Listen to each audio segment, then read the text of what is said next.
You're listening to BQN. Assimilate the audio.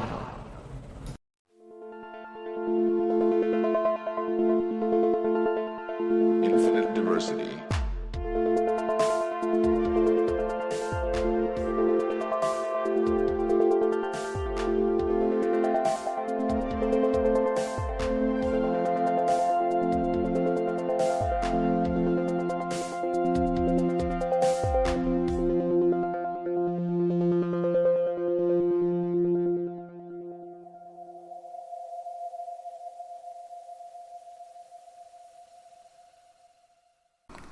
Live long and prosper, and welcome to Infinite Diversity, a Star Trek Universe podcast, here on the BQN Podcast Collective. I'm your host for today, Thad, and joining me is my co-host, Chrissie. How are you today? I think I'm okay. There's these, personifications of my nightmares running around, but I think if I just go hide in a cave, I'll be okay. Especially if there's a door in that cave. Yes, that should take care of it. And how are you doing, Thad? I am fine. A little confused about what my science officer training entails, but other than that, I'm pretty good. Mm-hmm. That's okay. That's why it's training. If you knew what it was, then you'd be done. It's true. Also joining us today is Kevin Reitzel from Union Federation. Kevin, how are you today? I'm doing all right. I was just came out of the holodeck there, chatting with Dr. Leah Brahms. I'm doing good. I hear she can make a really good fusilli. Before we jump into our topic for today, we'd like to take a moment to thank our Patreon patrons who make our show possible, particularly our associate producers, Carl Wonders, Justin Oser, and Chrissie De Clerck-Szilagyi here. Listeners, you can hear your name listed as one of our associate producers for a monthly subscription of just $10 at patreon.com/BQN. And with a monthly Patreon subscription of just $5, you can join our meetings of the Hive Mind on the second Saturday of each month. Watch your Patreon messages for details. Alright, so normally we have one or two news stories at most, but this week we had Star Trek Day, so a couple things happened. Probably the thing that a lot of us are most excited for from that was that teaser for Picard. We saw actual footage of the show, and it looks amazing. Mm-hmm. Kevin, what'd you think of that? Oh, the Titan. Oh, man. That looks really, really cool. The only thing, I wish they would have turned some lights on in the bridge just a little bit more. It was pretty dark, but just seeing them come on there, and the Titan is now kind of a legend when it comes to Star Trek ships, and it looked badass. I was really excited about that, and it got me excited. It really did. Yeah, the lighting on most of the sets on the starships has been one of my little sticking points ever since Star Trek came back in 2017. I understand. That was the first thing I said when Discovery came out. I'm like, turn on some lights, show everything. Come on. I understand it's to set the mood and be cinematic and whatnot, but give me my Hilton in space. Yes. You look at that TNG bridge. I'm like, that's the way you need to light a stage. Come on. And I mean, even on Voyager and Enterprise, where they definitely toned down the lighting a bit, it was not quite as brightly lit as TNG. It was still very well lit, and we could still see. But now everything's dramatic, and you gotta, the only lights on the Discovery Bridge are when they get hit and flames start shooting out of the consoles. Yeah, the new setups with the low lighting it doesn't feel like it's a workspace. Right. I feel like, I'm like, okay, I realize they're all working on backlit panels and fine, but no, you need light to work. Yeah, and honestly, that's been a thing of mine ever since I was a kid. I always wondered why, when they need to focus the most, when they go to red alert, do they turn the lights off? Yeah. One of those things that makes it more dramatic, because you got to see the red really clearly. The red piping around the bridge, along the, the halls. Probably inside the tube. I wondered that too, and the best explanation I've been able to come up with is if you lower the lighting around, lower the ambient lighting, then you can focus more on your panel. You know, and there's not like a reflection issue. But I feel like by the 24th century, we should not have reflection issues. So Yeah. that's the best I can come up with. You'd think those LCARS displays would have anti-glare coatings. Yeah, I mean, how hard is that? Well, I mean, Data didn't have Wi-Fi either, so, you know. That's true. I've always assumed that was sort of like a security system, in the same reason that, like, a lot of, like, in, like, military installations and things, the computers aren't usually Wi-Fi because that's a security risk. Excellent point. There we go. But anyway, we are digressing, as usual. We saw, yes, a Picard trailer. We got footage. We saw the Titan. It's the Titan A, apparently, because it is a Neo-Constitution class, which... Yeah. Personally, I would have called that class Neo-Excelsior, because I think it looks more Excelsior than Constitution, but that's just me. No, you're right. It does. Yeah. I'm glad that it is called the Titan A, and they didn't just say, oh no, this is the way the Titans always looked, and contradict Lower Decks, because that would have been confusing. Yes, I'm glad for that. And it's been 20 years. That's enough time to need a new Titan. Mm-hmm. And maybe there's a really good story that we'll get out of this. Gotta admit, though, while watching that, and when he said, hello, beautiful, I was really hoping it would be the Enterprise E. Yeah. Yeah, but we were told. I know. But I was still hoping it would be the Enterprise E. I was going to say, I don't mind the Neo-Constitution versus Neo-Excelsior, because whatever. I'm not that disturbed by that. But I would like to I wouldn't say I'm disturbed.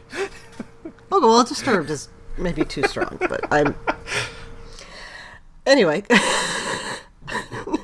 I wasn't bothered by that so much as that it's being shortened to Neocon, which doesn't mean anything good. And it's just like, it's the USS George W. Bush. Yeah. At least no. I was going to say if at least it was the H.W. Bush, he actually participated in the quote-unquote good war, but then after that he did lots of other things that aren't good, so never mind. So no Neocon. If it was Neo-Excelsior, it'd be like Neo-Exo. That would sound really, like, that would sound spacey, cool, yes. and or like the Matrix. I don't know, one of those two. So, if we did lose that Titan, interesting story, just like Mariner would probably say, oh, it's probably a temporal rift / slingshot around the sun / something else. She would say that was over. Yes. I think for me, though, even beyond the Titan, the coolest thing for me in seeing that trailer, I mean, I loved seeing Picard and Riker sitting there, and Picard saying he didn't want to get Riker involved in anything, and Riker's just like, since when? And I loved that. Yeah. But I also thought Beverly Crusher looked amazing and badass with a phaser rifle. 100%. All right, so we're getting Picard Season 3 in February 16th, which is exciting. We also got a release date for Prodigy, which is October 27th, which means it'll overlap the first episode of Prodigy Season 1 Part 2 will overlap with the last episode of Lower Decks Season 3, and it also means we're going to get another 6-week break at the end of Prodigy before we get to Picard. So, we can take vacation again, Chrissy. Yeah, and that'll be okay, because I'm trying to think, that's 10 weeks. Well, that break isn't going to be over the holidays too much, then, is it? No, it's going to be January and the beginning of February. Prodigy's got to run through the end of December. Sure, okay, that makes sense. Assuming they don't take a week off. They could. We don't know. That's true. They might take the holiday weeks off. For Season 1, Part 1, they split it up into 2 5-episode chunks. That's right. But we had... But they had Discovery in the middle. Yeah, that's... Well, the real surprise, they're gonna wrap up filming Discovery season 5 and have it out in time for December. No, that's not gonna happen. No, it'd be more likely to get Strange New Worlds Season 2 in double Yeah, episode but that's blocks. also not going to happen because No, I know. they said, well, we especially specifically saw that teaser scene from Strange New Worlds and it said 2023. So I think we're not gonna get anything between Prodigy and Picard unless there's, well, maybe that's when Nicholas Meyer's Khan podcast will drop. Actually, that's a good point. That'd be So, interesting if they yes. left the gap for that. Speaking of news, that was one thing. This has been a rumor since like 2017, I think, that Nicholas Meyer was going to do a Khan show, a show about Khan on SETI Alpha 5 between Space Seed and Wrath of Khan. And Yep. it is apparently, we had heard, not officially announced, but had heard from like from an interview a few months ago that it was going to be in podcast form. Well, now we have that officially. I think he said it's going to be a 3-episode podcast, which would be like a dramatic, like a radio drama a la, but in the form of a podcast. Oh, so full cast audio then, right? Nice. Yeah, they're definitely getting Shatner for that. No, they're not. They're Well, he wouldn't be there anyway. Just the beginning They're and the end. resurrecting Ricardo Montalban just for this. I mean, did they say it would be a full cast audio? Or I assume it would be. I'm assuming it's going to be like a full-on audio drama. Yeah, I did too. Otherwise, it's just... I mean, surely it's not just Nicholas Meyer reading it. I hope not. I mean, nothing against Nicholas Meyer as a director, No. but I don't think he has the gravitas for that. Especially, he looked incredibly awkward about having to show up on stage to talk about that. Yes, I was going to mention that because I felt like he wasn't expecting to do that. Or he was Yeah. expecting to stand up there while somebody else talked about it, maybe. Yeah. Yeah. Because he did not look prepared or comfortable. He was fine. He gave the information. It's just you could tell that he was not comfortable with that situation. Which is why I really hope that he's not just reading a script on the podcast, because that wouldn't be as good. I think it's going to be a full audio drama. That was the impression I got. I think this is a great way to launch not an official podcast, so to speak, but to allow them to tell other stories that we not get video version of Yeah. movies or television. These little chunks of Star Trek lore that we've heard about, that we've hear about, or little prequel things and stuff like that. I think that would be great to explore more in kind of just bridging the gap of what we know about Star Trek canon. Yeah, and it could be really cool. We talked about having a cast, and I assume they will have a cast, but I mean, there pretty much isn't anyone left that they could do who was actually there. Unfortunately, I mean, because the big names would have been Ricardo Montalban, and I do not actually know his name, the actor who played Joachim, who was also in the TNG episode Symbiosis. There's a lot of voice talent out there, and I learned this a lot when it came to watching a lot of the Star Wars Clone Wars, a lot of the other stuff. There's a lot of voice actors that have specific talents mimicking the voices of others. And I know there's a lot out there that could pull off, a Khan or something like that can do that, and give you that feeling and that stuff. So I think that whoever they find will definitely be a good choice. Oh, I agree. What I was getting to that was, if they continue this whole process, if they want to do other audio drama releases, podcast sort of things, there would be a whole bunch of other things where they could get guest actors for, because they could do things set in the 23rd century, well, I mean, but like set in the 24th century, or, have a Captain Sulu adventure or something like that. Yeah. And that could be cool. That would be good. I hope we find out from this, and I know it won't technically be canon, I guess, maybe, but I hope we find out whether or not Joachim, or however you pronounce his name, is Khan's son. Khan and I think Khan Marla. actually pronounces it Joachim in the movie. Oh, okay. That doesn't mean that that's correct, but I believe that is how Khan pronounces it. Well, he would know, especially His is if the superior we find out intellect. if it's his son. Yeah. And we'll get to know a little bit more about, what's her face? MacGyver's? Marla McGivers? Or MacGyver's? MacGyver, yeah, okay. I almost just said Marla Maples. That's good. Now that one I don't recall whether it's McGivers or MacGyver's. I can't remember. Yeah, it's spelled that way either way. But Someone I who want to just know watched more about Space her. Seed, please tell us. Yeah. I want to know more about her because, and also, not just the whole Khan thing, but she's one of the very few Starfleet historians we have seen on screen. There's the guy who gets I wanna shot know in The about Big this. Goodbye. Yeah. Yeah, that's the two. That's it. That's it. SETI Alpha 5 podcast, it could be quite cool. Yeah. We saw a tour of the Discovery set by Wilson Cruz, so we know for a fact, one of the big things that I took from that was we know for a fact that Tilly is in Season 5. We don't know... For at least one scene. Yeah, we don't know how much or how little, but we know that she is there, because Mary Wiseman was there on set. With big hair. Have they confirmed how many more seasons of Discovery there No. will be? We have not gotten anything. Normally they have announced a renewal not long after the first episode starts of the new season. I still suspect season 5 may be the last one. But we'll see. I don't know. I'm just thinking with all the other shows, I think they may do season 5 as a last hurrah for Discovery, and then 5 seasons is a Right. good run, for any show basically nowadays. oh yeah. 5-year mission. But they could also want to go for the full 7 of 90s Trek. We'll see. Mm-hmm. Well, and it is coinciding with they have one less show to do, one fewer show with Picard being done. Unless Yeah, they're but I working think on we something all else. suspect that something's replacing Picard. Oh, of course, but I don't know.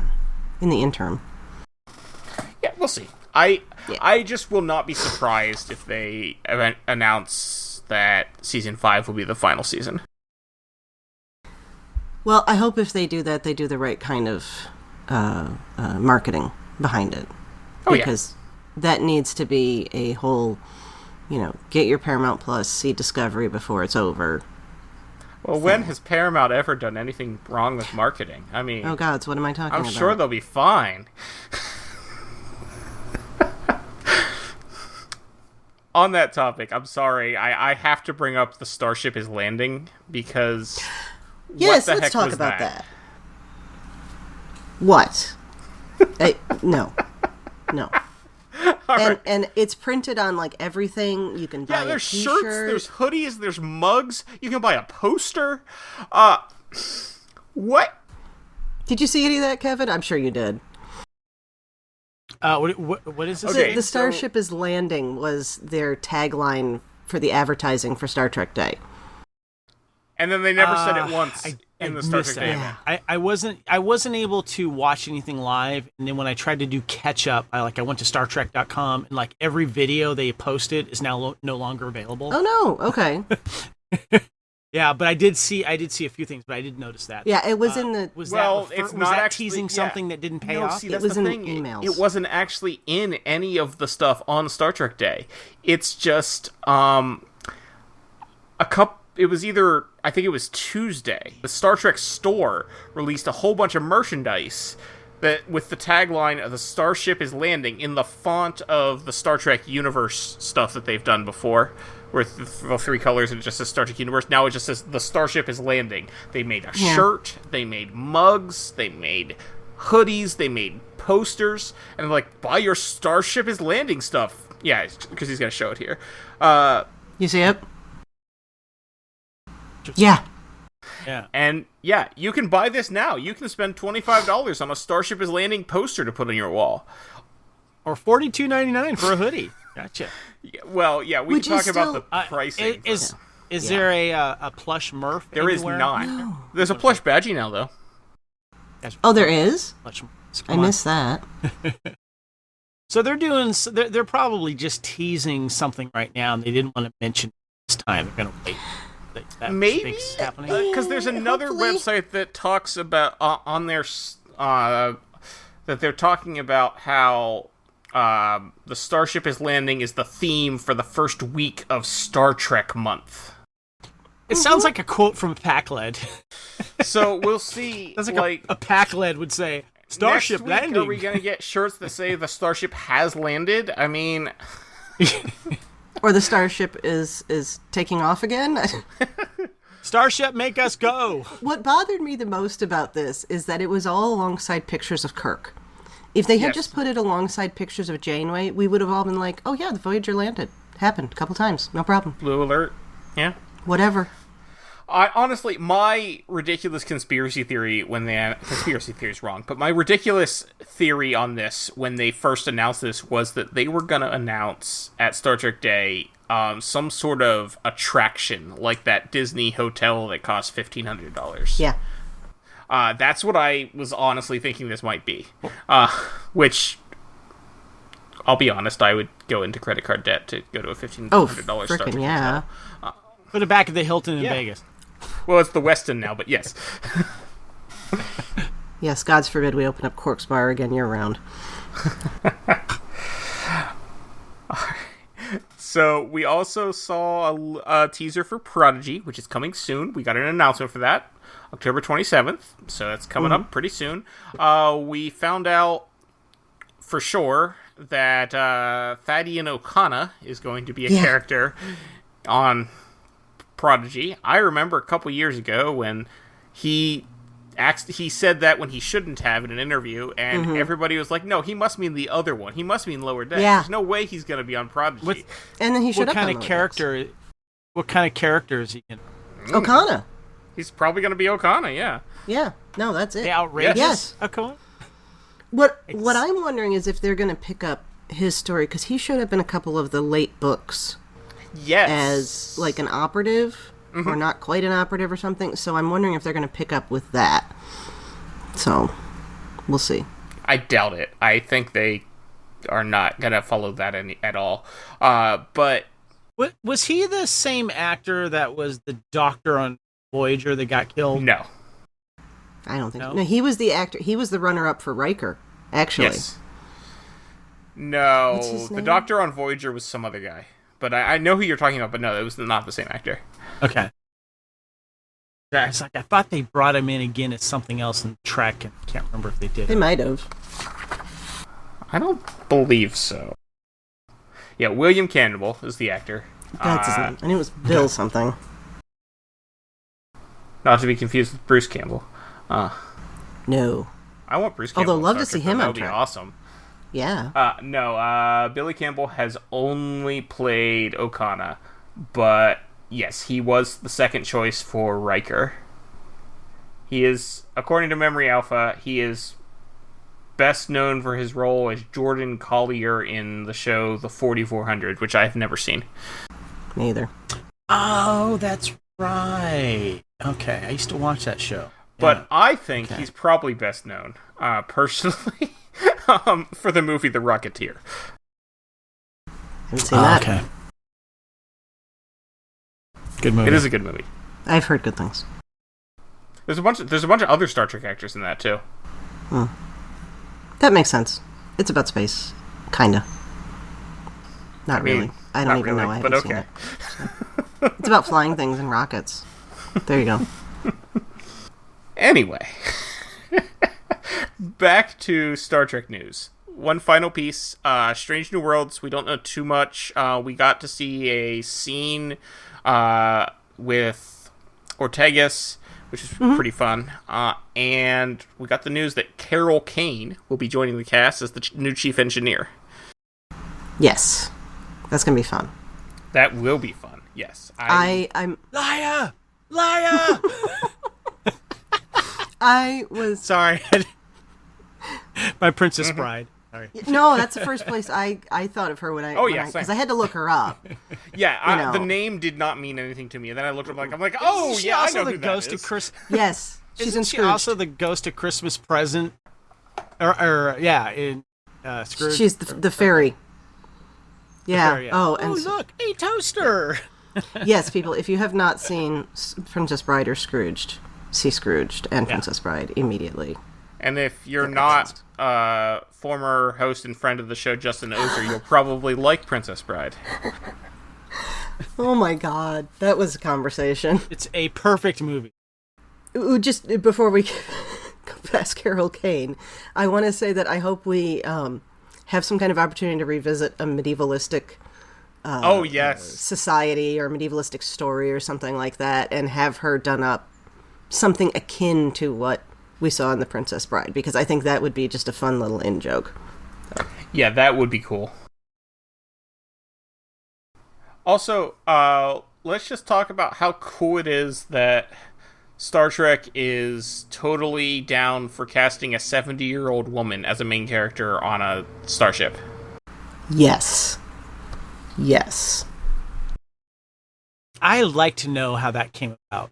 I want to know how she was chosen. Is she a big Star Trek fan and we don't know it? You know, I find that fascinating. I adore it. I'm sure we'll find out.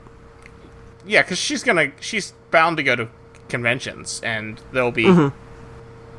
We'll definitely find out more. When I first saw her picture, she reminded me a little bit of, just with her hairstyle and stuff, the thing that she was wearing around her waist, reminded me of the Peli Motto character in The Mandalorian. Yeah, the mechanic woman. Oh yeah, I see that. Who is an older lady, and I've seen some fantastic cosplay of her recently, and I would love to see someone cosplay as Carol Kane. I think that'd be great. Whatever That's her cool. character's name is. Yeah. Yeah, I'm very excited. I mean, I was already excited for Strange New Worlds Season 2 because I loved Strange New Worlds Season 1, and I want more. So I think it'll be great. And it's good to see that they gave us a little bit of info on all the series. We didn't get a new series announcement, which I wasn't expecting. I didn't think Star Trek Day would be anything like that. If they're going to announce something new at all this year, which they probably won't, it would be in a couple weeks at New York City Comic-Con, I think. Likely. But I don't even think they're going to do that. They've got too many existing seasons to hype up before they can announce something new. Yeah. I think the only reason we got a Strange New Worlds announcement so long before it came out was because it was COVID and they had nothing else to talk about. Yes. My co-founder Kyle mentioned that there really wasn't a whole lot given up regarding Discovery Season 5. I know they had a video behind the scenes type of thing, and I didn't get a chance to see it. Is this true? Not much was released? But, I mean, they're still filming, so you wouldn't expect them to tell us much yet. No. We got... Wilson Cruz was walking around the lot talking to people. There was one time he said, I can't take you in there and show you that. So, we know that there are secrets. Yeah.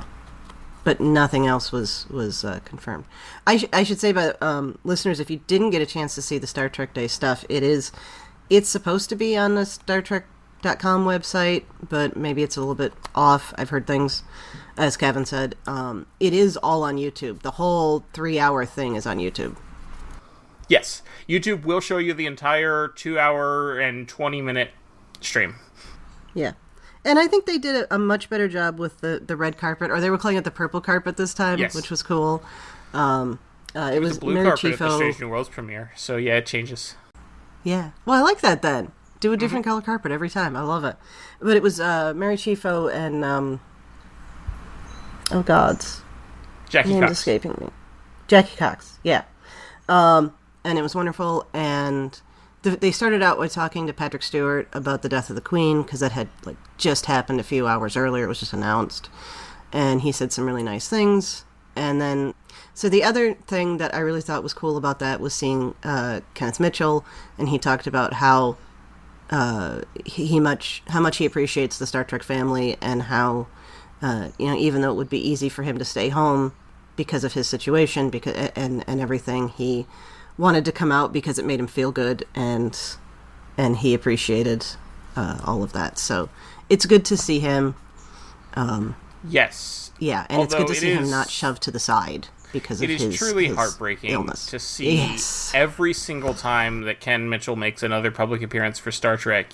You can tell that his disease has progressed and has gotten worse because he's on a ventilator now, which he was not the last time I saw him, which was at Chicago. Yeah. So that's. I didn't see that. Well, I had it on in my car. I was listening to it while I was driving home, so I didn't see that he was on a ventilator. So that's yeah. Okay, good to see him, but sad to see him in that state. Yeah. And I think, I think they did a better job in general. I remember the red carpet hosts weren't all that great last time. Yeah. The thing with Brian Posehn was weird, the comedian. Yeah. But he, that's his shtick, is to be uncomfortable and make everybody watching him uncomfortable, so I think that was intentional. It's his self-deprecating humor that he does. The DJ, I wasn't super excited by. I thought that was kind of odd, the way they had him doing stuff. But I really enjoyed Paul F. Tompkins and Tawny Newsome. I thought they were great. Yeah, they need to do everything like this now. That's it. And Paul F. Tompkins was wearing a 3-piece suit, wearing all 3 Starfleet Division colors, which I thought was awesome. And his socks matched. Yeah. With the stripes. Yeah. That was a nice touch. Yeah. All right. So this week we had Minding the Mind's Minds, which is, I always love a good alliterative title, and this episode is definitely about the mind's minds because we got to see people's fantasies and nightmares, and it was a lot of fun. Kevin, what did you think? I really enjoyed this episode. It has a lot. It's interesting. We were talking in Union Fed about one of the fun things that this show does for Star Trek is that it calls things out as fans we would be doing as we're watching it by ourselves or with our friends and loved ones. But it does it in a way to where not only is it funny, but it is respectful, but it does also kind of connect the continuity dots, so to speak, among different events in Star Trek that we've learned about, and also throws out, as fans would ask, what if this happened? And then they do it, and you go, all right. And they do it in a way that's fun, and it's funny, yet it's canon, and I love that. And, my favorite call-out was, of course, the Dr. Leah Brahms appearance. And they got the actress to voice it. Yes, all of it. And I remember because I was crushing on her back in those days. And when I see those episodes, I still do. I love that character. And I remember when I first started playing the Star Trek collectible card game back in 1996. And I was excited that Dr. Leah Brahms card was made. And then and the other version that was a non-hologram version came out. So I just giggled. Man. And there was a lot of call outs as well. Those are good times. Yeah. And then I started working for the company that made it. So that was another special thing. So it was cool. Do you still work for them? Can you get them to make new cards? No, they don't. They lost the license for Star Trek in the mid 2000s, but there is a fan group that continues making digital versions that you can cut out and put in your card sleeve. Yes, I'm familiar with that, and they all do first edition because no one wants to play second edition. Yeah, but that was my first collectible card game, and I started working for Decipher in cool. In 2005. Nice. Cool. All right, Chrissie, what do you think of this episode? I liked it. It was very much the classic Trek trope of, there's something trying to collect data and making us... The collect data part, at the end, but, making people see their fantasies or their nightmares or whatever it is. And it was good. And the whole Tendi plot, where she's learning that everything is not about what's in books, that's important. I like that. Yes. That was well done. Actually, it's funny you say that because it reminded me of that one line from Indiana Jones 4 when they're on the motorcycle ride and they crash into the library, and just casually a student asks Dr. Jones something. Yep. Says, "You need to get out of the library." You don't often hear someone mention that movie in a positive light. No, I was surprised. I like the first half better than the second half. I'll just leave it at that. I have the controversial opinion that it's better than Temple of Doom, but that's just me. Okay. Anyway, It's not. I don't think it's as bad as everybody says, but yeah. and I'm cautiously optimistic about the new one. It's probably not going to be good, but I'll still watch it. Well, yeah.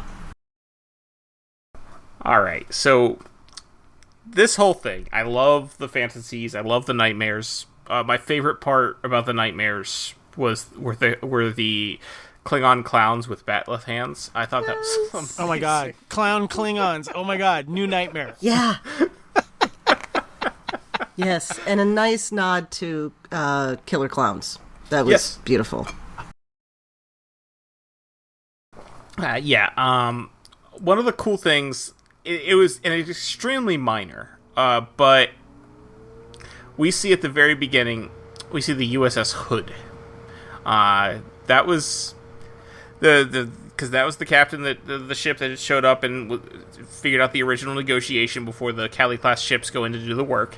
And the USS Hood dates back all the way to season 1 of TNG, and it's the same ship. Yes.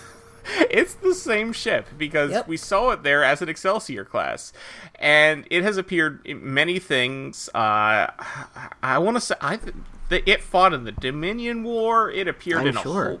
Yeah, we saw the Hood in DS9. We saw the Hood in TNG multiple times, and I think it's really cool that we still have that same ship from like 35 years ago.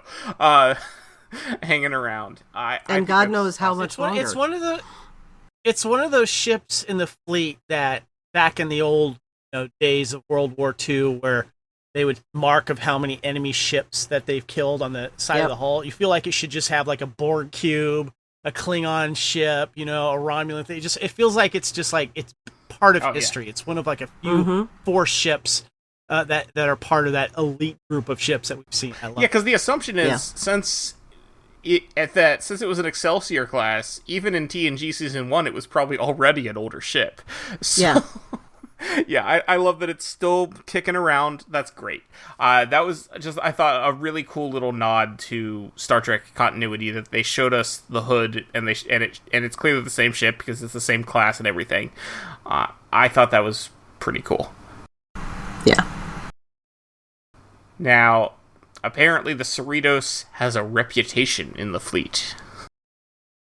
And apparently it's a good one, which was not what... There's a nice little twist there. Yes, I like that, because clearly, I very much, when Mariner asks, it says, like, it's not like we've been in a lot of hijinks, and then they just start listing off all these various things. Like, yes. Yeah. That was perfect. That was excellent. If you think about all the adventures it's been through, word's going to get around. Yeah. I mean, like, oh, you're part of the Cerritos? It's like, you're part of the Enterprise? Yes. Well, and particularly after Freeman gets hauled in front of a tribunal. Everyone that was on the news. So...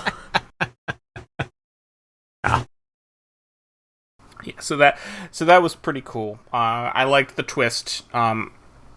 What do you guys think of the Carlsbad crew there that were doing that they were working with? I thought they were a bunch of jerks until it turned out that they were just being obnoxious, but they were being I want to say they were being shitty because they were starstruck. Yeah, it's one of those things where, like, never meet your heroes, but you didn't know that, or is it? But Ensign Jennifer Sheridan was voiced by Lauren Lapkus, who is an actress that I'm a big fan of. She's been in a lot of stuff, and she was in the latter half of Big Bang Theory. She played Stuart, the comic book guy's girlfriend. Okay. She was very, very funny in that. But I just... one of the things that when I was watching that first scene when they meet and they're like they're being jerks basically to the Cerritos crew. And one of the things that Mariner does really, really well that I find actually endearing now is when she gets frustrated or upset and you hear her kind of go, or, you know, she does these little grunts of frustration or anger. I think it's really funny when she does that because it totally annoys her. Where like you have to, when you see other Starfleet crew in other episodes or TV series, they have to mind their P's and Q's and be less emotional. And the fact that she always has her sleeves up, I also find endearing as well. You know, I think kind of fun. I don't know if she'll get away with that if she ever gets out of Lower Decks, but yeah, Brian did okay with it. Yeah, you know, Miles O'Brien did it. Yeah. I always took somebody's sleeves rolled up as an indicator that they're ready to get their hands dirty, get into some work. And so when I see that, that's what I think of her. Even though, you know, sometimes she's trying to get out of work, whatever. But that's the attitude. And she's also calling stuff out as we would at Space. Like when she does in the meeting with Ransom, you know, about what's going on, and she just kind of says, "Oh, that's what we're doing," or whatever it is, or when she's like, "Oh, we're in a cave. Let's see if comms are down again," you know, stuff like that. You know. Yep. Makes perfect sense. Yeah. So, interestingly, we talk about you talk about how they showed up as jerks. The Ensign Cordy, the bald guy with the goatee, also has webbed hands, which good catch. His species, and I should have looked this up ahead of time, but I didn't, so I'm doing it now. We've seen his species before. They were in. Is that the one with Wesley Crusher? In the TNG episode Coming of Age, Wesley Crusher, part of his academy test that he didn't know was a test at the time, was an interaction with another Starfleet member who had webbed hands, and it turns out that their species finds politeness offensive and insult people. Which, that always bothered me. It turns out the species is Zaldan, by the way. Yes. Because, of course, everyone knows that. You have to be assertive and get in their face. That whole scene always bothered me because Zaldans may very well hate courtesy, but if they're working in Starfleet with other species that are courteous, they themselves have to accept that. Like, there has to be some give and take on both sides on that case. That was expertly done in the last season of the Orville, where the commander had to address someone who, as a species, they would have to show up naked for their first thing, and she's like, "Well, let's compromise. Just put some pants on." Yes. Yes. And the alien was like, "All right, I could do that." So yeah, you're right. There's going to have to be some compromise and understanding, and part of being in Starfleet is understanding the customs of what things to do and not to do with other species. But I assumed, at least in and I think Cordy shows that he has. Oh yeah. Yeah, I assumed in the scene with Wesley, they deliberately asked Rondon, who was the name of that character, to not do that because they wanted to see Wesley's reaction. At least I hope that's how it works, and not that Zaldan officers are just always out there insulting everybody. I always do appreciate that they're forcing the humans to adjust, though, because we're very good, particularly we Americans, are very good at just assuming that everybody is going to adjust to us, and we need to not be like that. So, I think this episode and that one is called out for Next Gen. That is, there's two things that are similar, and that is self-confidence and self-esteem issues. And I think that ties into what Tendi was doing in this episode and what Wesley was learning in that episode. Look at him bringing it back around. I hadn't even considered, and great to bring us back to the episode. It's like you're a podcaster or something. I just started last week. How am I doing? So let's talk about that. We've got Tendi starting her science training, and it is not at all what she was expecting. So right off the bat, I love that Mignone never wears a uniform as a clear callback to Deanna Troi on TNG. Yes. Well, I have to say, if we do see him in uniform, I want to see him in a scant. Yes. Because everybody talks about how Troi was not in uniform, and it's like, no, at the beginning of the show, she was in uniform. In the very she first was in a episode, scant. yes. Yeah. Mm-hmm. So, yeah. Mignone I would scant. love to see Mignone in a scan. Mm-hmm. And he needs to have just, like, spindly yellow bird legs, too. Yes.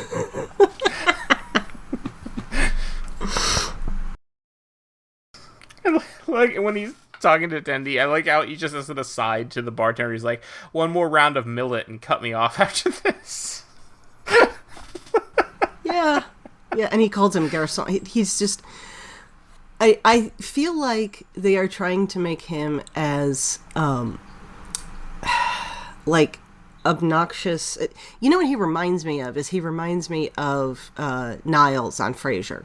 Like, they are intentionally making him act that way so that there is that kind of, maybe not that particular comparison, but that idea. Yeah. Oh yeah, he's definitely got the pretentiousness of Niles. That's the word I had never. that I yeah, lost. that's great. I love that reference. Yeah. When you have a superior that has that type of attitude, it's entertaining to watch because there's confrontation and maybe out of the box thinking, or yes, you can learn from this person, but you can also learn what not to do as well. Yes. Oh, yeah. Yeah, I like Tendi definitely is very unsure of herself in this instance, and I will say, it does seem. I recognize, like, do they make engineering officers do a whole bunch of stuff for security? Like, just because it's under the science division, why is Tendi doing a bunch of psychology if she's trying to be a science officer on the bridge? Like, I feel like those are completely different jobs. Well, it's not... I don't think they have her doing the psychology. I think it's him using psychological techniques Yeah, all right. to put her in a position. Because if she is going to be a bridge officer, then there's going to be times where she's going to be dealing with stuff that's not in books, as is That's true. the point of the thing. So that's how I read it. Anyway. So do they do this same thing for command officers too, then, and not just science officers? Probably in a different way, but yeah. Fair enough. I always think that reminds me. I was bringing up that one episode. I think it was the last season or second last season of TNG where Deanna has to take that bridge officer's Thine own test. self, yeah. Yeah, and that's very underrated episode because you see what someone has to go through, especially in the training thing where she has to send Geordi to his death, basically. Yeah. And I would assume that if you are going to not necessarily be a command, but if you're going to be in a certain classification, you do have to maybe take like a little subclass of something else, to kind of know that there's going to be other situations that are going to pop up. One of the things I liked in that episode, although it bugged me that she had it bugged me that she ended up. So, like, Data has clearly already gone through that training because he's the second officer on the ship and does take command at times. But Troi takes that test and then boom, she's a full commander. But Data is still a lieutenant commander, and that always sort of bugged me a little. But beyond that, I did enjoy that part. I did enjoy that thing, and I like how at the end, because that was the B plot, and the A plot was that Data was on that planet with the radioactive material and all that. So at the end, they revive Data, and the first thing he says is like, he's like, "Counselor, you outrank me," or something like that, because he sees the 3 pips on her collar. But it's always sort of bugged me, the rank thing there. Yeah, I always attributed that to like if they pull a doctor into the army, there's an automatic rank. And so I took that as an automatic to her degrees, the same way it probably would have been with Crusher. Right, but she was already a lieutenant commander before. That's what I mean. That's what I mean. And so then part, she yes, but then up one. by okay, interesting. Because you have lieutenants who take command sometimes. You have lieutenant commanders who take command sometimes. So if it's, let's say it's an equivalent of a half-rank jump. If Data did that when he was a lieutenant, then that's what put him at lieutenant commander. Well, that's possible. Okay. Do you see what I'm saying? Yeah. Mm-hmm.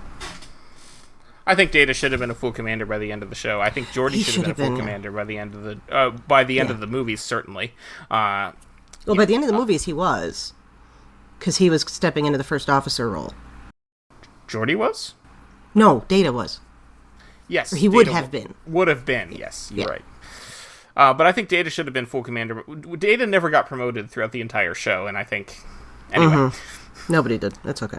Well, Geordi went from lieutenant junior Almost. grade to lieutenant commander, and Geordi got a promotion. He's the only That's one true. in the and Troy, Worf. obviously, and Worf in the movies. Yeah, well, Worf in the show too, because doesn't he start out in ensign?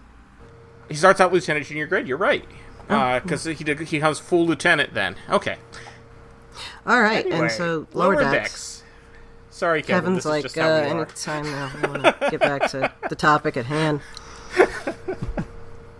You guys are all good. I love the discussion. And this is I was gonna dive into the Ensign Kim thing, but I'm like, nah, I don't want to open up that. Oh, can. that's Yeah, a I whole didn't say other- anything yeah. about that. I think That's always that's the elephant in the room. Didn't we talk about that just last week? We did. Yeah. No, I was going to say, let's talk about the fantasies that everybody has when they get done on Yes. All right, Rutherford with Leah Brahms, especially the fact that he doesn't even have romantic fantasy to Leah Brahms. He just wants to do engineering stuff with her, which I think is amazing. And that's consistent with what we saw with him with Billups. Was that in Crisis Point last season or first season? Yes. I don't remember. Yeah, at some point he was going to run off with Billups and Yep, go that was Crisis build a Point. starship or something. It was very, very good.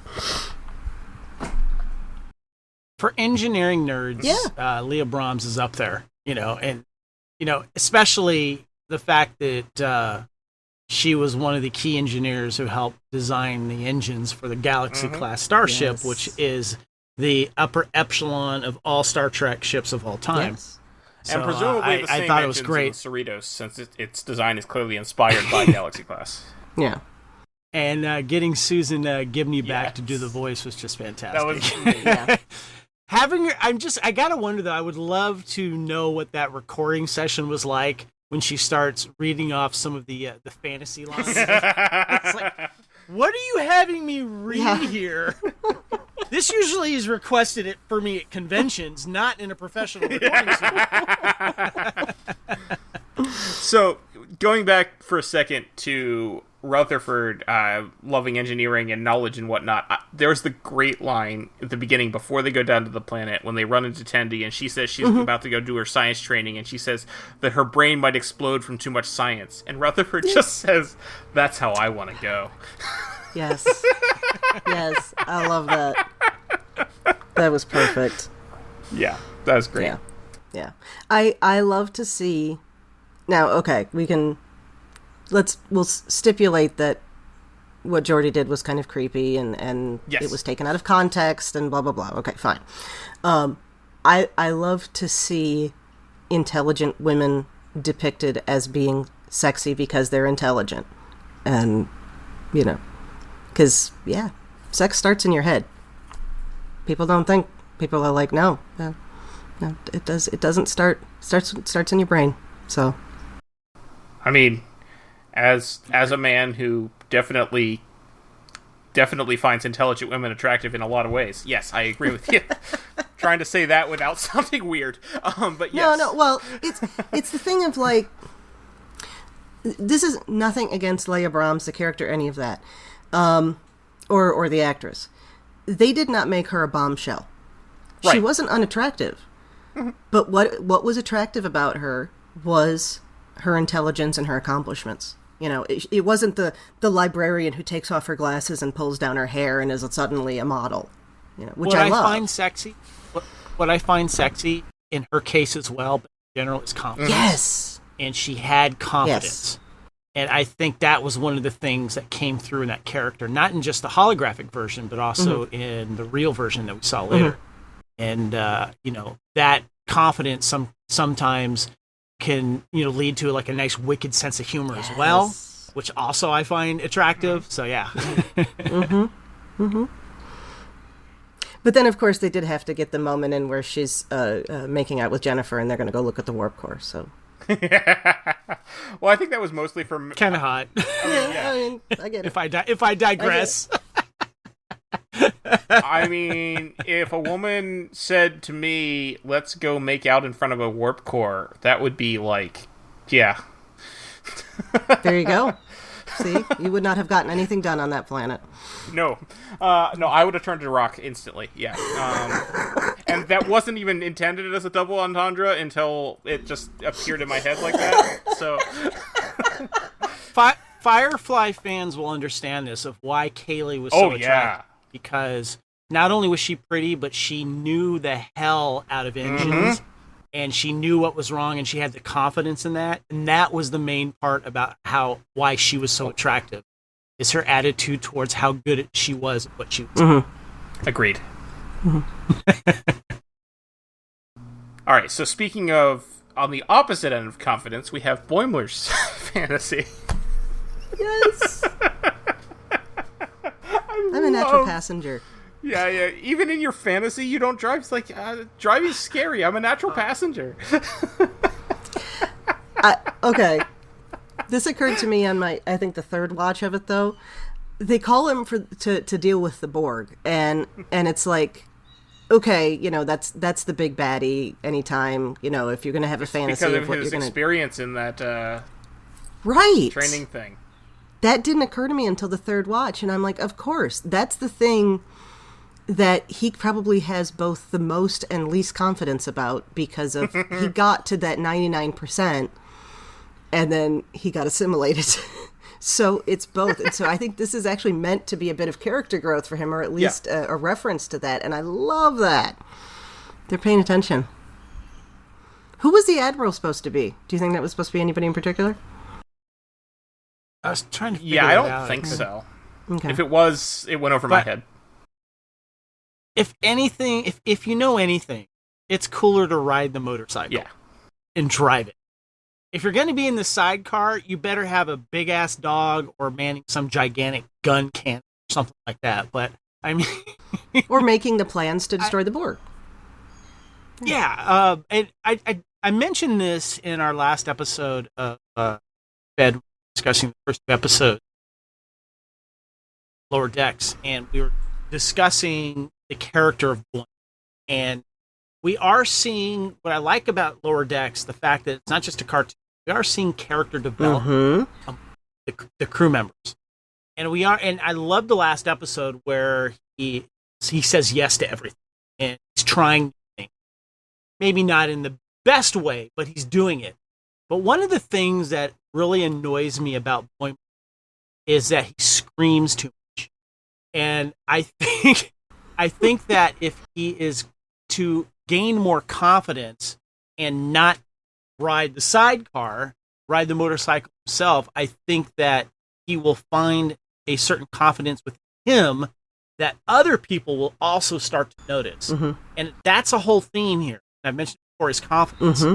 And I think that is important for the growth, not only in Lower Decks Starfleet officers, but also for people in general.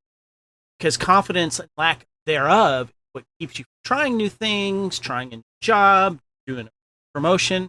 And I think Boimler is the perfect example of lack of confidence.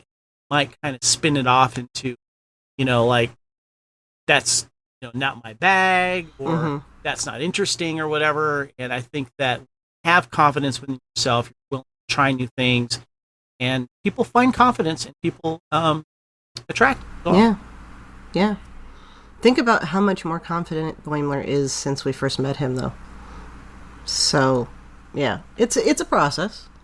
But yeah, you're right. There is too much screaming. I will give you that. Of course, when you have somebody like Jack Quaid who does that wonderful scream, what are you going to do? I mean... Right. That's like having Nichelle Nichols not sing. Like, you know. I mean, Mariner has all the confidence in the world, but she just needs to kind of bring it back a little bit and kind of, you know, figure out where to place it. Maybe share some with them. Yeah.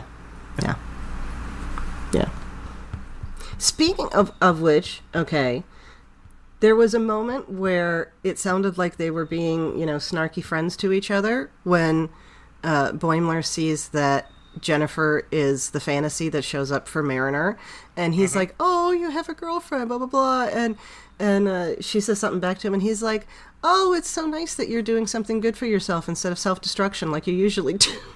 It's this beautiful backhanded compliment, but it's totally their relationship beautifully. So that's something he might not have said in season 1 or 2. Definitely not. So the fact that, you know, he says something like that, that's definitely character, and that you see their friendship. Because, you know, if you're good friends with someone, you could rib each other, you know, and not take it seriously and get all offended and stuff like that. So I love that you're seeing a lot of and I think he is genuinely happy if she's happy. And there isn't that, like, underlying romantic or sexual tension with them, which I really appreciate. Yes. Yeah. Yeah. Now, I find it very interesting how similar Mariner's fantasy and her nightmare are. Yes. Because her fantasy is Jennifer calling her girlfriend and wanting to spend time with her, and her nightmare is Jennifer wanting to grow old and settle down with her. and become boring together. Yes. It's not the relationship, it's the trajectory. Yep. Yeah, which is really interesting. So she's not afraid of commitment, she's afraid of being boring. Yes, very much. That is absolutely it. Now, so the nightmare scenes, we already talked about the Klingon clowns with batleth hands, which I thought was fantastic, and I will definitely have nightmares about. Please, someone cosplay that. Yes. Please, People will. please. I also No question. This is a direct reference to the animated series. We had Kukulkan, the Aztec deity, who was from the TAS episode How Sharper Than the Serpent's Tooth. The Borg snake, honestly, that is terrifying. The assimilating the Borg snake that's trying to assimilate you. Yes. That's scary. I was trying to figure out if that was a reference to something or just two things that generally scare people glommed together, and I think it was the latter. I think the latter, yeah. Yeah. Yeah, I and of course we find out that it's all an evil plan. That not sure what the rock people are getting out of this evil plan, honestly, but Freeman didn't know either.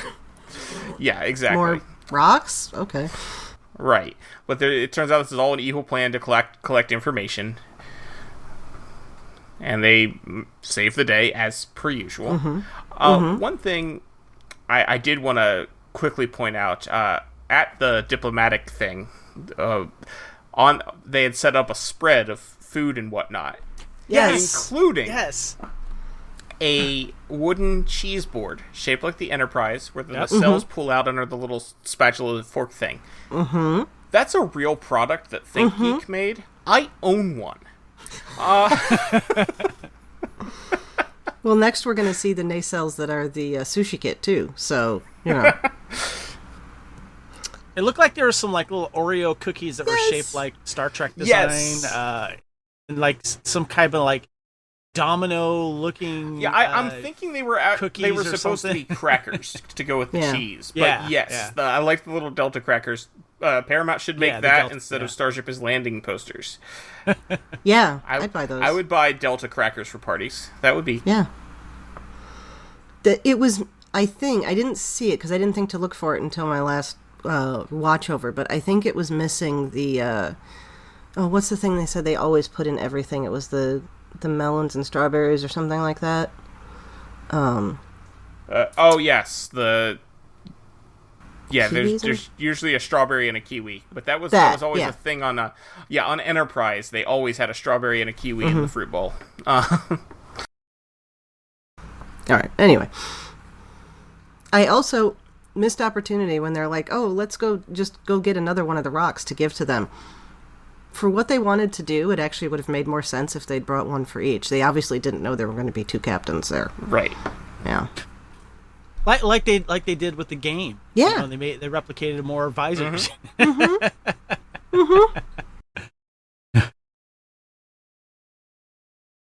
Yeah, and I enjoyed the fact that it was mostly foil just because neither Freeman nor Meyer wanted the rock. Yeah. That was beautifully done. Older versus younger. All in all, a very amusing episode. We had some nice little references as usual. Do we have any final thoughts on this? Anything we haven't covered yet? Couple little continuity things. That was kind of fun. Please. So, I wasn't sure. I had to look it up. The fear monsters appeared. One tends to be a giant raisin monster, likely a throwback to the first episode. Oh, yes. Where he is sick of raisins, of drying raisins, and all the girls flirting with him about raisins. Okay, I saw that, and you know what my first thought was? That makes sense. That's obviously what it was. But my first thought was, and this shows me it being a child of the 80s, the California raisins. Singing raisins. Yep. Yes, and I love the fact that if you're born in California and you're seeing all these ships named after California City, I'm just waiting for the USS Santa Barbara, but they keep mentioning California cities, which I thought was kind of fun. But this one I didn't know because I was researching for when we do our show on this. Is that after being restored from petrification, Stevens recounts how he was brushed off the doctor's claim that he was brain dead for several minutes by saying that he saw a koala on top of a black mountain. I did notice that. This references the cosmic entity running gag and the description of how Shax came. Yes. Yeah, I did notice that. I just forgot to koala. Write it down, but yes. Why is he smiling? What does he know? Yep. That's become my personal headcanon. When people ask me what I think about an afterlife, I'm like, well, there's a koala. And that's it. Yeah. And I liked how then he accidentally throws his cinnamon schnapps in his eyes. Who drank straight cinnamon schnapps, by the way, and especially as much as he had in that that glass? Yeah. Oh my God. Yes, add it to things. It's not a full day in Starfleet until the comms get blocked. I don't suppose there's any chance this strange listening cave actually enhances comms, does it? That was beautifully done. Because it should have, but they should have been able to hook in since it was all Federation tech. I've got a couple if you're done. Go right ahead. I didn't want to. Nope, I've said everything, I think. Okay. And you're good. Okay. Okay, so canon connection to not Star Trek. When Ransom is complaining about the scientists, he mentions how they don't go into Starfleet and they go places and get eggs laid in their chests. Oh, which I guess is also Star Trek because it's the Gorn too, but it made me think of Alien. Actually, it made me think of the end of Spaceballs because I saw that before I saw Alien, but, same diff. Hello, my brother. Yes. And I also saw that before I saw Alien, so yes. Yeah. Oh, not again. And so wonderful that they got John Hurt. Of course, John Hurt and Mel Brooks had a previous relationship because John in the movies because John Hurt played Jesus in History of the World Part 1, but oh no, not again.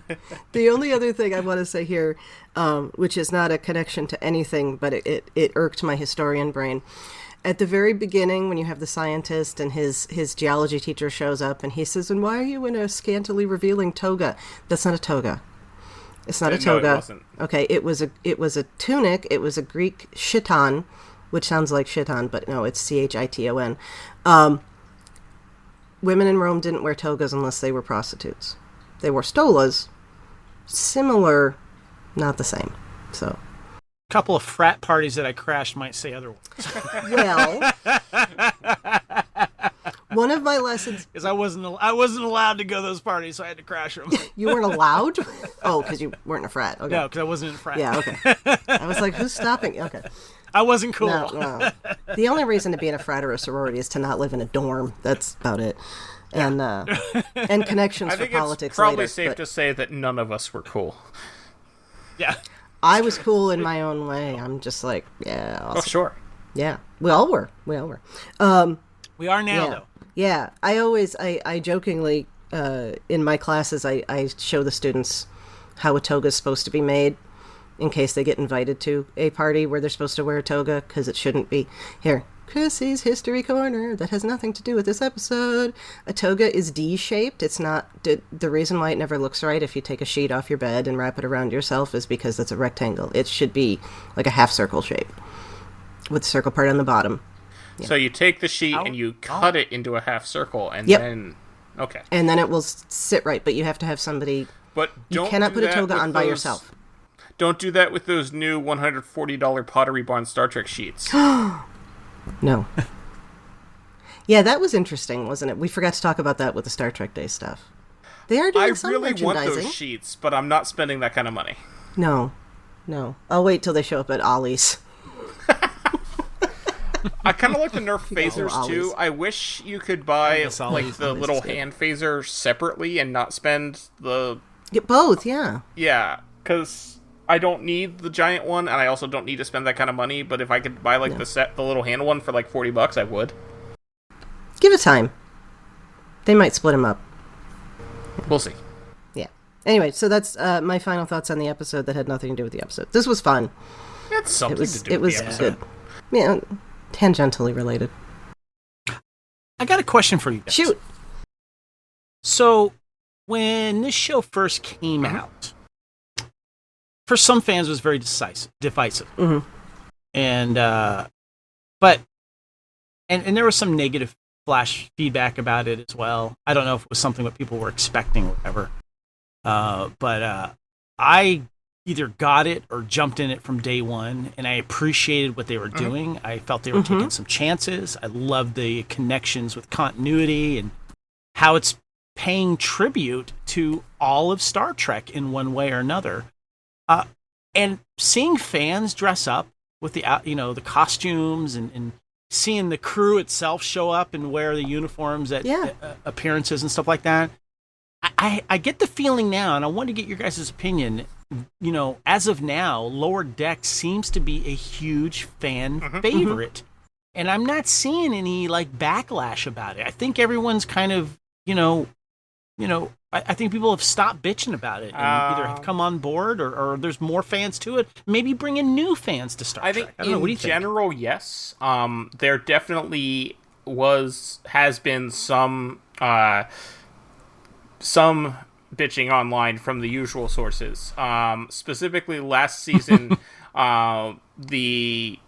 the episode I Excretus, where they had all the different training scenarios, there were a lot of people freaking the frick out about Naked Boimler.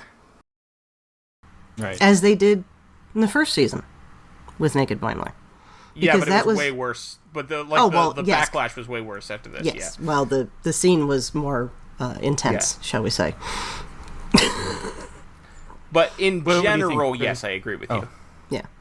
And I think so too. I liked it right away. But then Same. again, I had me been too. following the TNG Season 8 Twitter account forever.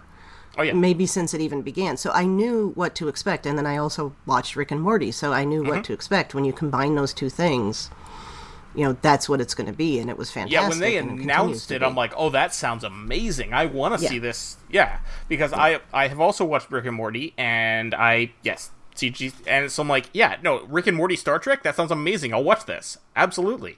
And it came on, and it was way even better than I thought it would be. Like, I honestly think Lower Decks is my second favorite Star Trek show after DS9. Yeah. It's so much fun. So good, I love it. Yeah, and I don't know how much it's bringing new, because there is a lot of in jokes, Okay, of course. I will say, but it probably is a few. It definitely is bringing some. One of my best friends is not a huge Star Trek fan. The first Star Trek series she watched start to finish was Discovery, and she actually got really into that. And then from that, I convinced her to watch DS9, and she liked that. But like, she's dipped her toe into TNG, Voyager, Enterprise, didn't like any of them, and it's just, some people have different tastes. But she loves Lower Decks, even though she doesn't get half the references. She still loves it. Gotcha. That's cool. I'm loving the show. Yeah. So I think you're right about that, Kevin. Yeah, I agree. I think in general, I think it is definitely better received by the fans. I will say some of the people that, the Star Trek Discovery is too woke crowd, actually, I have seen some of those people say that Lower Decks is the only good new Star Trek. So, yes, I think it has less... I heard that until Strange New World came out. Yeah, and now people... Yeah. Yeah. There are some people who dislike Strange New Worlds, but they are wrong. Yes, they are. Like, I can say personal preference is personal preference, but anyway, I think you're right that it is definitely better received by the fans than some of the other shows, and I think it has really made its mark in the fandom. I think one of my favorite things was in Chicago earlier this year, which was the first Star Trek convention that the Lower Decks cast had ever been to, because the show came out during the pandemic. Yeah. And I could tell that they were overwhelmed by how much the fandom loved them and loved the show. Yeah. And I thought that was just amazing. That's great. Yeah, I remember seeing those reports and video and stuff. And when you can get voice actors who get love from fans like that, reminded me of like the Star Wars Clone Wars, voice actors and Rebels and stuff like that. The ones that are very talented in their own way, have that camaraderie among themselves, I think is great. Yeah, I love Lower Decks. I want them to keep making it forever. I mean, they set the precedent that they're doing each season gets a movie inspired poster, so they got to do at least 13 movies. Maybe we'll even have the fourth Calvin movie by the time they finish those 13 seasons, but probably not.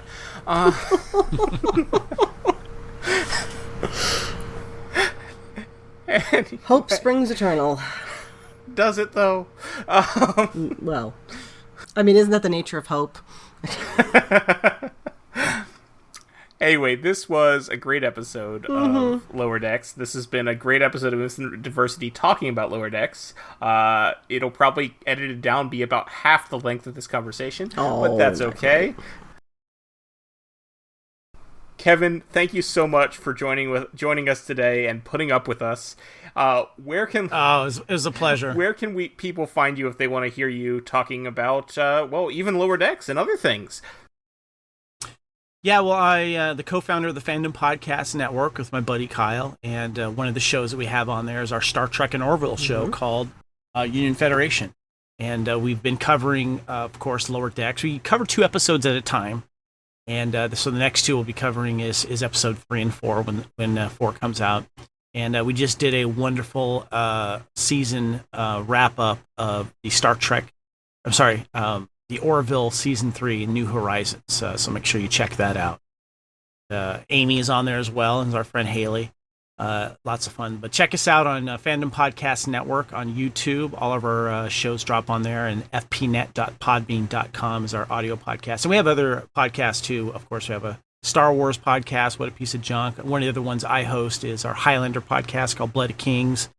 And we have a bunch of other great shows on there as well. And you can reach me on Twitter and Instagram at Spartan_Phoenix. And our Union Fed is also on, Union Federation is also on Twitter and Instagram. Well, it's a good thing you don't have 2 Highlander podcasts, because there can be only one.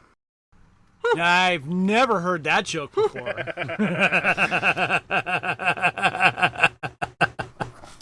Chrissie, where can people find you when you're not fighting Borg snakes? I would fight Borg snakes. Right, so in addition to here on Infinite Diversity, you can find me on History with the Szilagys here on BQN, twice weekly history short podcast I do with my fellow historian partner Jason. I'm also happy to chat about all of our shows in the BQN Collective on Facebook, and I'm on Twitter at the Goddess Livia, that's TheGoddessLivia, where I tweet about Star Trek history and leftist politics. And Thad, where can people find you when you are not Thad, where can people find you when you're not pondering about Parisi's squares? Because that's actually what you want to do, so that's the fantasy that shows up. I want that fantasy to show up so I can see what it actually is. Me too. Me too. What if that is your fantasy? I'm just saying. Seeing what Parisi Squares is? Yeah, I mean, yes, someday Star Trek is going to show us what Parisi Squares is, and it will... It reminds me of that, like, is it like that sports ball game that they played on the original Battlestar Galactica? It kind of reminds me of something like that, Whatever it is, you can apparently die doing it relatively easily, so... I know, right? Pyramid. That was the name of the game on Battlestar Galactica. Yes. Thank you. Or Blitzball from Final Fantasy X, something like that. But yeah, you can injure yourself. Kids aren't supposed to play it. That's all we really know. The best place to find me is on Twitter. I am chronically online. I am at Tyrannicus, Tyranicus, where I talk about a lot of things, mostly Star Trek, and I'm slowly working my way through my alphabetical rewatch of all of Star Trek. You can also hear me on License to Spiel, the James Bond podcast that I do with my friend Carl. That's license spelled with a C like the British do it. And don't forget all of our other great shows here on the BQN Collective, like Galaxy Class, All Good Things, Mickey's Marvels, Union Federation. Check out Kevin. He's also on our feed as well. History with the Szilagys, I already mentioned. And if you're one of our Patreon members, you get It's Green with Mark White and Amy's Math Moment. And you get to participate in our second Saturday of the month Hive Mind discussions. Previously on BQN. All Good Things, a Star Trek Universe podcast. They're feeling bad and they try to self-medicate to feel better, and that's why mental health, for example, is so important to help people cope with things so they don't turn to drugs to cope on their own. Mm-hmm. There's my Nancy Reagan moment. There you go. See, we were raised in the DARE program. Yeah. Infinite Diversity, a Star Trek Universe podcast. I love that Pike cooks with cast iron because I truly could not imagine him using any other kind of pans. I didn't even notice that. It's just that's a very in-character thing for him to cook on, like this, seasoned cast iron. It's probably like 300 years old, and I'm sure, yeah. Galaxy Class, a Star Trek The Next Generation podcast. But the biggest reason, of course, being that, Worf is undiscompensated. So his, obviously, redemption. How would we say that? Commendated? Or commendated, yeah. If he was discommendated, then decommendated. Accommodated? I accommodated. Accommodated. There we go. You will find these and more of your favorite podcasts on BQN.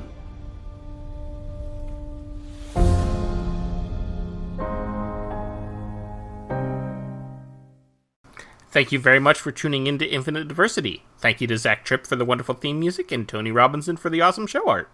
Please subscribe in your favorite podcast player, and don't forget to rate and review us there as well. And if you'd like to reach out, you can find our network on Twitter at BQN Podcasts, and this show specifically at IDIC Podcast. You can talk about any and all of the BQN podcasts in our Facebook group, the BQN Collective. And when you next hear from us, we'll be talking about the next episode of Lower Decks, Room for Growth. You'll also be hearing the De Clerck-Szilagyi takeover, because Thad is not going to be with us next week. And so it's going to be me, my sister, my husband, and her fiancé, newly minted fiance. They just got engaged last week. So, yeah, fun stuff. Until then, we wish you peace and long life.